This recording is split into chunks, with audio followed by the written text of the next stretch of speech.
I'm not afraid of...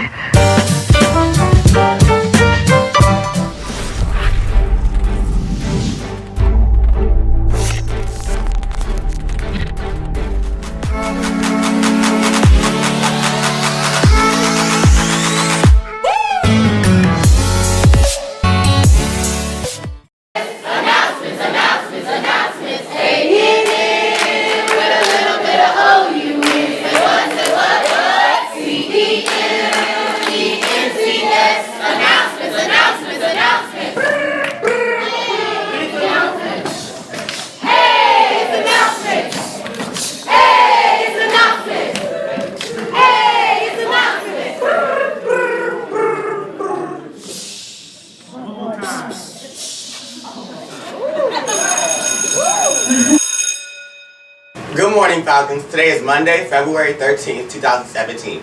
Today is an A-Day. Please stand for the Pledge of Allegiance.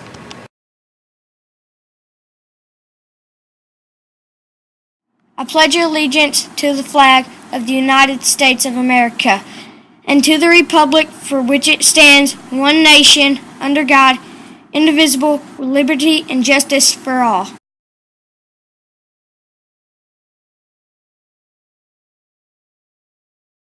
I'm Austin. I'm Bailey. And I'm Diego. Welcome to the Davis Daily News Show. The Student Government Association invites you to spread kindness and caring by purchasing a heartogram for your bestie, your friends, co-workers, and staff. Let's be the example by showing appreciation to and for others. The SGA will be selling heartograms in the morning, February 7th through February 13th. They'll be delivered on February 14th, Valentine's Day. The school store will be open on Friday, February 10th, during your scheduled lunch. Please make sure to bring your Davis dollars. And now for today's Black History Month fact. Hello, my name is Erin Severset. Today's Black History fact is about Constance Baker Motley. She was born in Connecticut and became the first African-American woman federal judge. She was elected to the New York State Senate in 1964. She worked with at the NAACP with Tur Judge Marshall and fought for civil rights cases. She helped draft the complaint of the famous case Brown versus Board of Education in 1950. In 1954, by an unanimous decision, the Supreme Court declared that the separate schooling for black and white students was unconstitutional. Her famous victory was the case of James Merritt against the University of Mississippi. Her victory was an important blow against segregation in southern universities. Constance Motley Baker was a woman of distinction. And now for today's club news.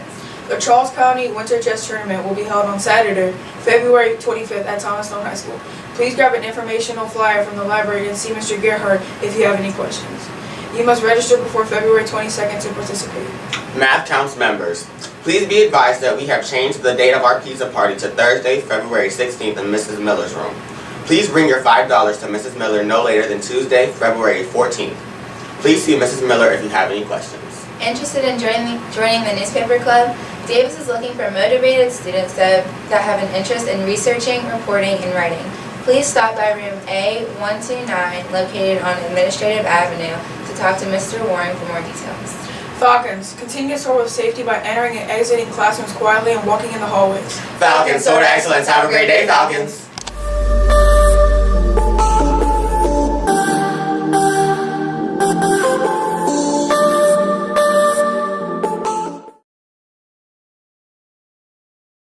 Hey, it's time to learn a little history with Sojourner Truth.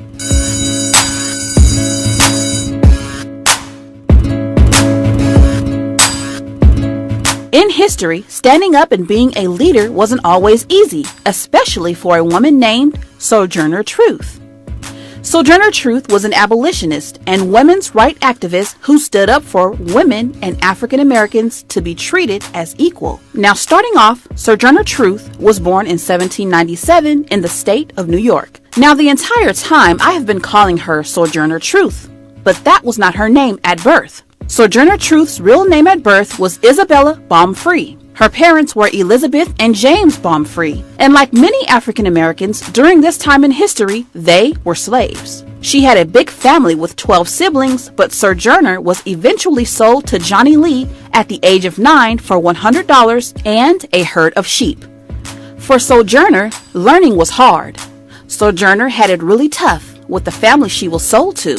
And as a child, she only spoke Dutch, and the family that owned her spoke English. She learned to speak English quickly because she was severely beaten when she didn't understand what the family was saying. After living with that family, she was sold several times. Later, Sojourner was forced to marry an older slave named Thomas, and they had 4 children, Peter, James, Elizabeth, and Sophia. This is where her last owner promised Sojourner freedom, but broke his promise. After finding out that her master would not keep his promise, she had to do something. One morning, she got up and ran away with her daughter. After running away, her master eventually found her. But lucky for Sojourner, a family took her in and paid her master to let her stay with them. Sometime after that, Sojourner Truth had a life-changing religious experience while living with the Van Wagenen family. Soon after, she became an amazing traveling preacher. This is where she began traveling, standing up for slaves and women's rights. Sojourner died on November 26, 1883 in Battle Creek, Michigan at the age of 86. Her life and legacy will always shine bright as she is remembered for standing up for the truth and traveling abroad to spread it.